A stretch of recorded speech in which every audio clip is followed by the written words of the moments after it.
Assalamualaikum kawan-kawan. Okey, hari ni saya nak masak ayam goreng kentang. Menu yang paling simple. Okey, mula-mula kita potong dadu dada ayam. Kemudian kita tuangkan sedikit saja kicap cair. Nak bagi dia rasa masin sedikit. Masukkan sedikit tepung jagung. Masukkan serbuk lada hitam. Boleh ganti lada sulah. Masukkan sedikit minyak masak. Minyak bijan. Kemudian kita gaul rata. Okey, kawan-kawan boleh masak terus ataupun nak perap 10 minit pun boleh ya. Okey, kita panaskan minyak dan bolehlah kita goreng. Okey, kita goreng ni biar dia masak sekatalah.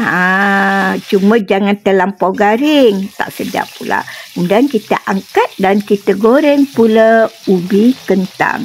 Ubi kentang ni kita potong dadu ya. Okey, dah masak kita angkat. Dan kita tumis pula bawang putih yang kita cincang halus. Okey, dah agak kelayuan. Bolehlah kita masukkan ayam tadi. Masukkan ubi kentang. Masukkan serbuk cili kering. Masukkan biji bijan. Masukkan pula sedikit gula pasir. Masukkan serbuk perasa. Akhir sekali masukkan daun bawang. Kita gaul rata. Okey, kawan-kawan boleh rasa jikalau tawar bolehlah masukkan secubit garam. Macam saya tambah serbuk perasa sahaja.